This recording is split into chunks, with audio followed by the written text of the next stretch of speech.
Dimanche 25 décembre 2022, mesdames et messieurs, bonjour et bienvenue dans cette session d'information dont voici les grandes articulations. Ambiance festive à Porto-Novo dans la nuit du 24 au 25 décembre. À Ataké, l'un des quartiers de la ville capitale, des groupes de garçons s'adonnent à des animations, histoire d'égayer les passants.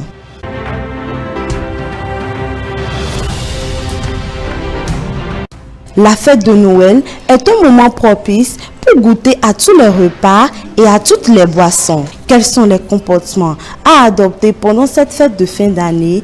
Éléments de réponse dans ce journal.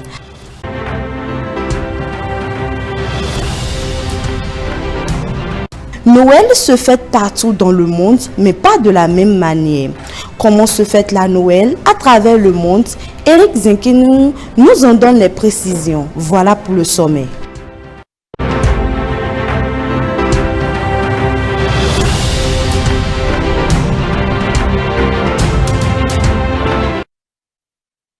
Nous recevrons également pour vous dans ce journal Dr Babala Odossou Batlemi. Il est socio-anthropologue. Il nous entretiendra sur la conception de la fête de Noël, sa perception selon la société béninoise. Mais bien avant, nous commençons ce journal avec le réveillon de Noël à Porto-Novo. Aujourd'hui, 25 décembre 2022, la communauté chrétienne célèbre la fête de Noël, la naissance de Jésus-Christ. À Porto-Novo, plus précisément au quartier Ataké, les jeunes ont vécu cette soirée en toute gaieté. Justicia Singbo et Fallon Amangbe y étaient. Reportage.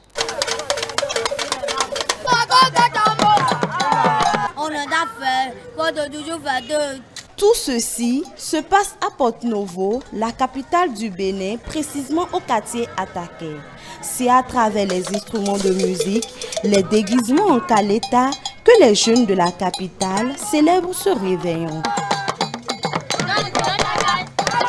À la question de savoir quel est le sentiment qui les anime, ces jeunes répondent. Le sentiment qui m'anime aujourd'hui, c'est un sentiment de joie parce que c'est la fête de Noël. C'est la joie parce que ce jour est un jour de Noël. Nous jouons à cet instrument pour chercher un peu d'argent et pour animer la fête. Les fêtes constituent des moments de distraction, de joie et de gaieté, mais ces distractions, qu'elles sont mal faites, peuvent avoir des conséquences sur les festoyants.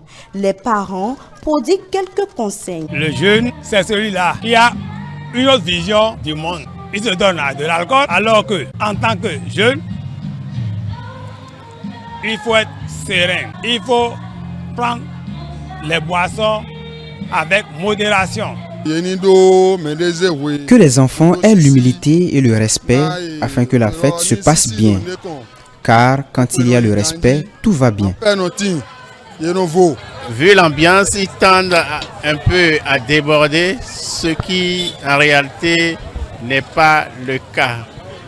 Nous ne pouvons cependant pas les en vouloir parce qu'ils viennent à peine de finir l'école, de prendre les congés, et je pense que ceci entre aussi dans le facteur. Il est vrai que ce sont des moments de distraction, mais il ne faut pas en abuser.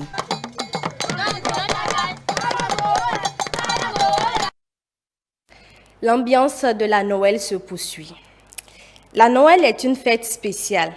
À cette occasion, beaucoup d'enfants reçoivent des divers cadeaux du Père Noël ou de leurs parents.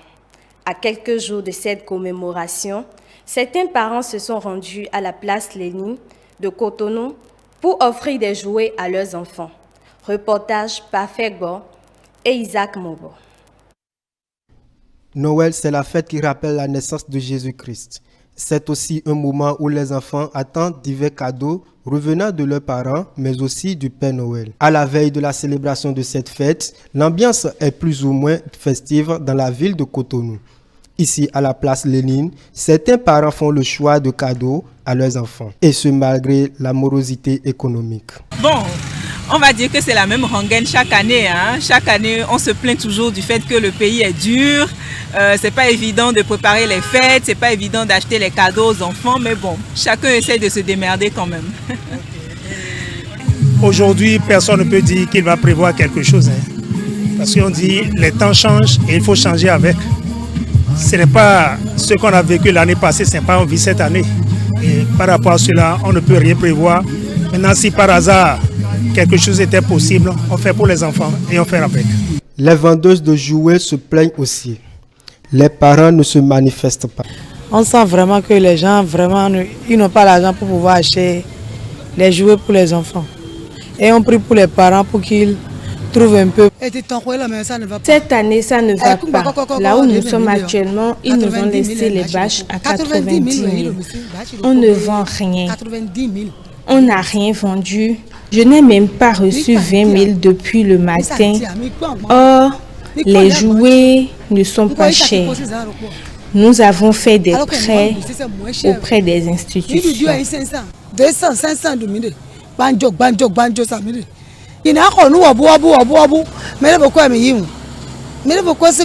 Malgré tous ces problèmes, les parents restent optimistes pour rendre heureux les tout-petits. Pour le moment, je n'ai encore rien acheté. C'est maintenant que je suis sorti, je suis en train de voir sur le marché ce que je peux leur prendre. Tout compte, ce qui est sûr, je vais leur prendre quelque chose. C'est en fonction des demandes des enfants. On prend des cadeaux en fonction des préférences. Il y en a qui vous disent moi je veux une voiture, il y en a qui vous disent moi je veux un hélicoptère, je veux une poupée. Donc c'est en fonction de la préférence de chaque enfant qu'on essaie de faire les achats. Oui, c'est pour leur manifester quand même l'amour que nous avons en eux. L'amour que le parent a envers ses enfants, c'est ça, il manifeste en ces périodes de Noël. C'est ça, c'est pas autre chose. Un bon parent vous dira que les cadeaux ne durent jamais plus d'1 mois à la maison. C'est-à-dire qu'ils jouent avec et puis après, ça se gâte et tout. Mais il faut dire que c'est comme une sorte de tradition.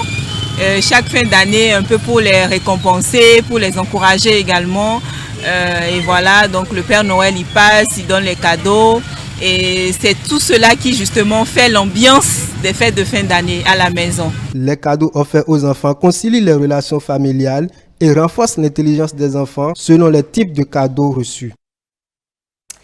Direction Tchonvi. Dans le cadre de la commémoration de la Nativité du Christ, les chrétiens catholiques de la paroisse Notre-Dame de Lourdes de Tchonvi, dans la commune de Semekoji, sont venus nombreux vivre la célébration eucharistique. L'ambiance qui a prévalu au cours de cette messe, présidée par le père Honoré Koundorin, dans ce reportage signé Sharifa Dansou et Edouard Kakou.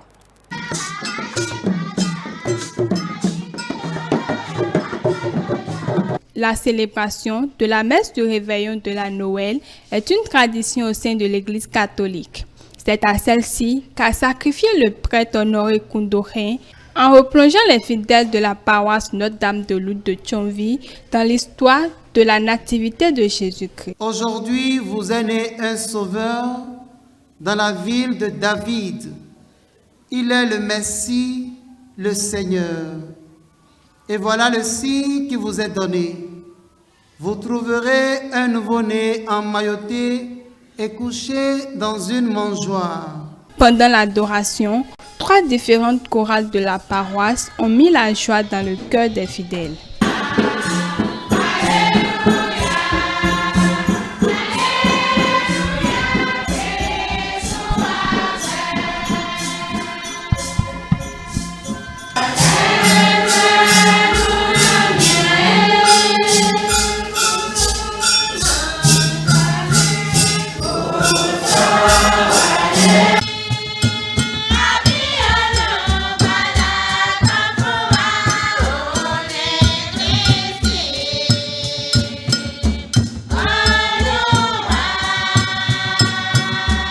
Après la bénédiction finale, le Père a invité les fidèles à rejoindre leur domicile afin de continuer en beauté la festivité de la Nativité du Christ. Il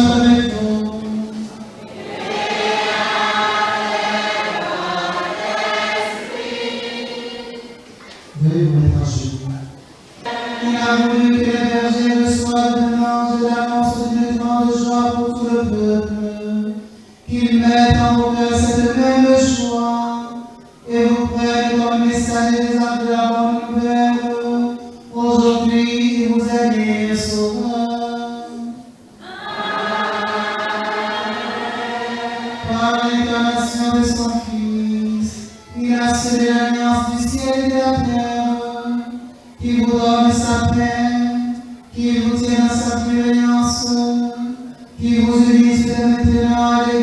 Dieu du ciel.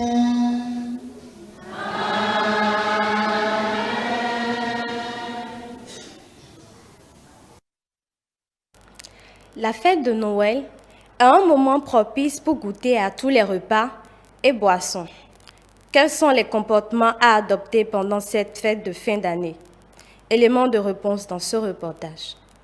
La période des fêtes de fin d'année est propice à la consommation excessive de nourriture, de mélange de plusieurs types d'aliments avec de possibles conséquences sur la santé. Pour Rebecca Sagbour, nutritionniste diététiste, beaucoup d'aliments prohibés sont mis sur le marché à vil prix et ils ne sont pas sans conséquences sur l'organisme humain. L'on doit donc s'armer de vigilance pour ne pas en consommer ou encore moins en subir les conséquences. Les périodes de fête sont des périodes où, au cours desquelles les aliments qui n'avaient pas été consommés tout au long de l'année et qui sont proches de leur expiration sont liquidés, donc sont vendus à moindre coût, ou des aliments déjà périmés même sont vendus à moindre coût. Au cours de la période des fêtes, il faut vraiment lire les étiquettes d'emballage de chaque produit en conserve que nous voulons acheter, pour ne pas acheter des aliments avariés, parce que la consommation de ces aliments-là pourrait avoir beaucoup de conséquences sur l'organisme. Et c'est une période au cours de laquelle il y a beaucoup d'aliments gras qui nous côtoient. Nous devons faire attention dans le choix de nos aliments, ne pas prendre des aliments trop gras et privilégier les aliments le plus naturels que possible. À la question de savoir ce qui constitue le menu des repas des fêtes de fin d'année chez eux, quelques parents interrogés répondent. Il n'y a pas de mets spécial, du riz, bien de la pâte noire ou bien du amiwo, des trucs du genre. C'est souvent le riz qu'on donne les enfants pendant la fête. Il y a souvent ceux qui font la pâte, ils préparent la sauce. Surtout les boissons, les sucreries, ils en abusent, les amuse-bouches, des trucs comme ça. Et après, à la fin de la journée, par exemple, bon, ils ont le ventre ballonné, les constipations, les cas de constipation. La nutritionniste poursuit en invitant les parents à sensibiliser leurs enfants sur les dangers que représente l'abus des sucreries et autres pendant les fêtes. La période des fêtes est une période au cours de laquelle on côtoie beaucoup plus les boissons sucrées, les boissons sucrées gazeuses, les boissons alcoolisées. Nous devons faire attention, limiter la consommation de ces aliments-là. Ce rôle reviendrait aux parents. C'est les parents qui feront l'effort parce qu'en période de fête, il y a beaucoup de sucreries, des bonbons, des biscuits qui sont répandus sur le marché. Et il faut que les parents sensibilisent leurs enfants à la maison afin qu'ils limitent la consommation de ces sucreries-là. Ne pas exagérer dans la consommation. De peur d'exposer ces enfants-là à beaucoup de maladies. Pour finir, elle ajoute que le sceau des repas peut avoir de graves incidences sur l'organisme humain. Il est important de se faire plaisir pendant les fêtes, mais adopter un comportement alimentaire sain l'est encore plus. Au-delà de la commémoration de la naissance de Jésus-Christ, le 25 décembre est aussi une occasion de retrouvailles entre mêmes membres d'une même famille et collègues. La manière de célébrer cette fête varie d'une région à une autre. Quel caractère revêt cette fête dans certaines régions du monde et quelles sont les histoires et réalités propres à ces pays? Les réponses dans ce commentaire signé Eric Sinkeneon. Traditionnellement, les Grecs décorent leur maison de bateaux au lieu du célèbre sapin de Noël. À l'origine, les familles de marins exprimaient ainsi leur gratitude pour le retour en toute sécurité du père et des fils de la maison. Et cette tradition se poursuit aujourd'hui encore. Toujours en Grèce, la célébration de Noël consiste à réunir toute la famille le 24 décembre et fêter la naissance de Jésus-Christ le 27 décembre. Durant la veillée, aucune distribution de cadeaux n'est prévue. Les Grecs attendent le 1er janvier la fête de Saint-Basile pour s'offrir des présents. Au Japon, Noël est le moment pour les amis et les couples de faire la fête, de planifier une rencontre pour dîner ensemble et de célébrer autant que possible. La veille de Noël est le jour le plus romantique de l'année. En parlant des cousins des Pères Noël dans les autres pays, en Suède, ils ressemblent au Père Noël, mais en version miniature. C'est un minuscule vieillard à barbe blanche qui apporte les cadeaux. Dans certaines régions italiennes, c'est une sorcière nommée Befana qui s'en charge. Et elle distribue aussi des boulets de charbon aux enfants qui n'ont pas été sages. En Espagne, ce sont les rois mages qui distribuent les cadeaux, car le Père Noël n'y occupe qu'une place mineure. C'est d'ailleurs le seul pays latin où ce personnage ne s'est pas encore imposé. En Angleterre, le repas de Père Noël est le Christmas pudding. C'est une sorte de gâteau qui est fait sans l'utilisation d'un four.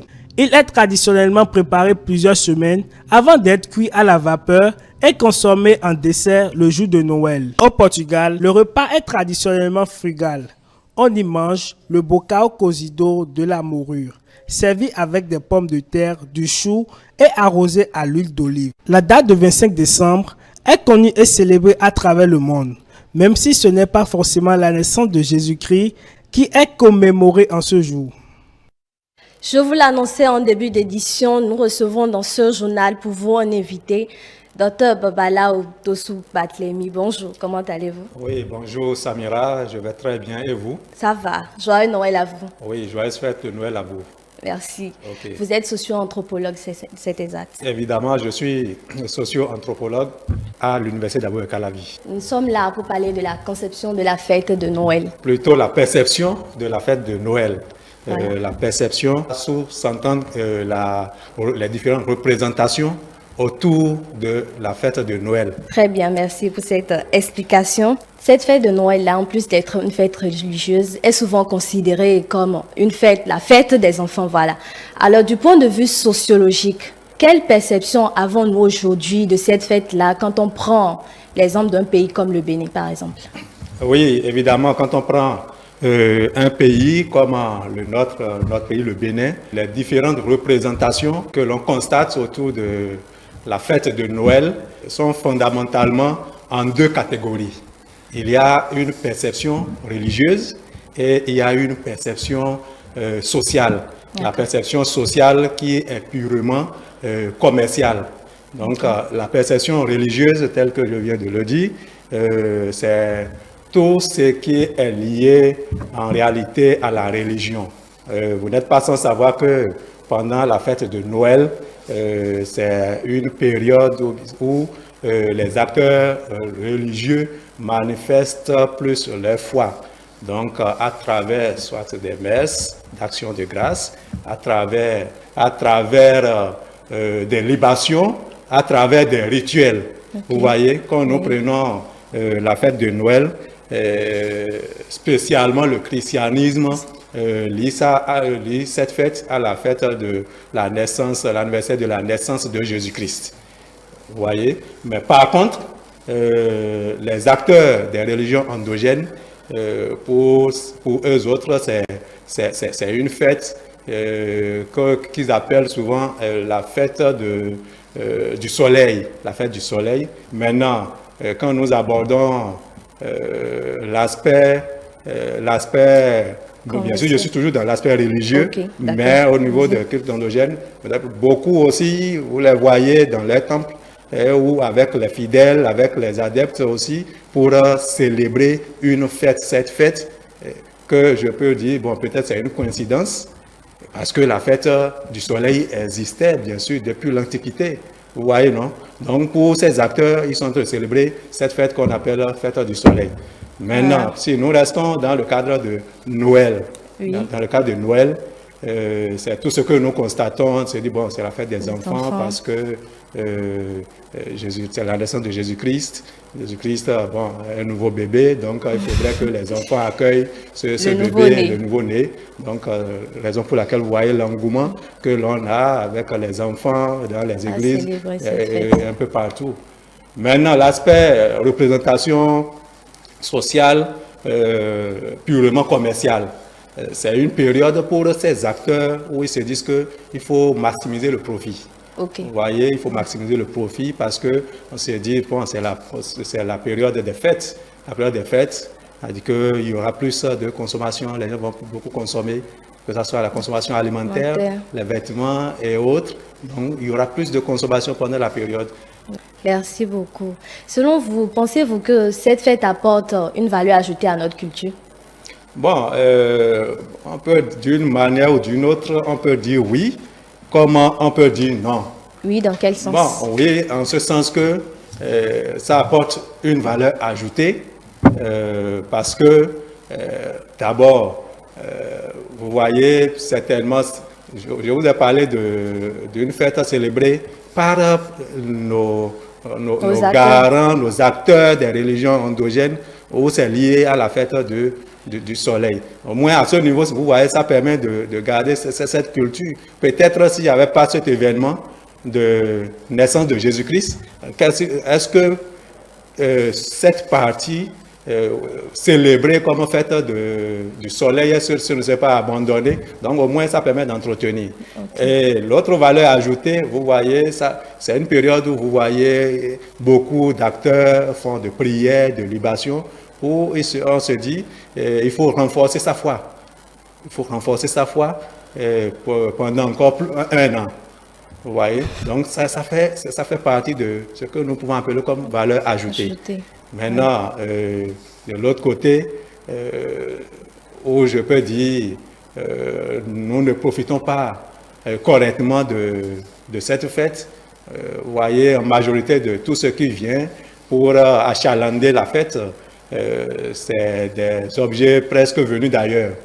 Donc, une fois que c'est des objets presque venus d'ailleurs, qui ne sont pas typiquement béninois, je peux même dire à près de 90% qui ne sont pas des objets béninois. Oui. Ça suppose que notre économie, en tout cas, nous enrichissons d'autres pays et nous autres, on essaie de s'appauvrir parce que les objets viennent dans notre pays.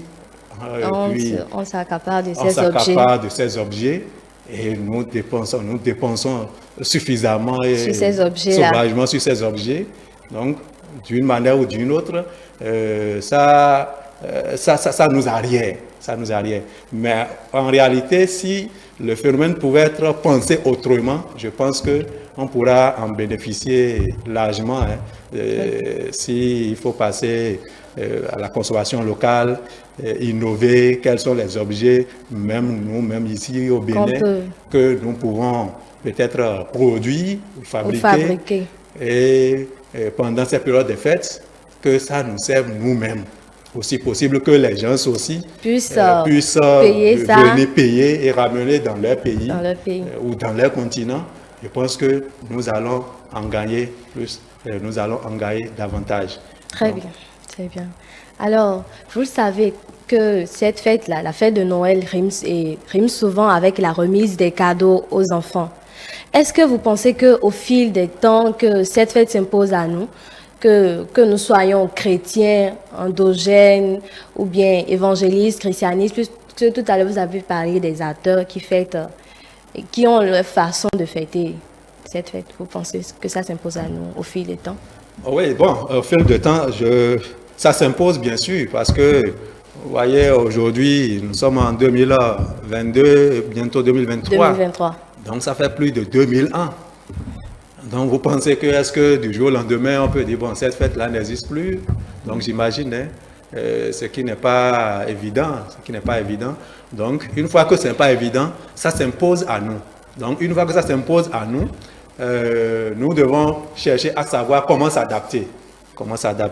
Pour que les gens ou bien les étrangers ne profitent pas toujours de nous par rapport à ces gens de fête. Pour que nous aussi, on puisse profiter de ces étrangers ou bien d'autres pays par rapport à ces fêtes. Sinon, ça s'impose véritablement à nous. Du jour au lendemain, on ne peut plus dire qu'il n'y aura plus Noël.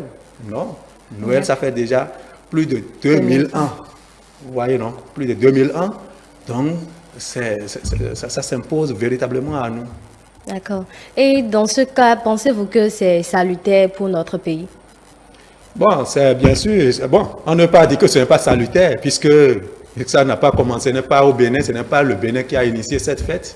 Vous voyez, c'est une fête reconnue mondialement. Ça se célèbre un peu partout, dans presque tous les pays du monde entier. Donc, une fois que ce n'est pas une initiative de notre pays, Donc, on ne peut pas voir en quoi est-ce que le Bénin, est-ce que le Bénin peut décider ne plus célébrer cette fête. Le Bénin unilatéralement ne peut plus décider puisque c'est une fête religieuse.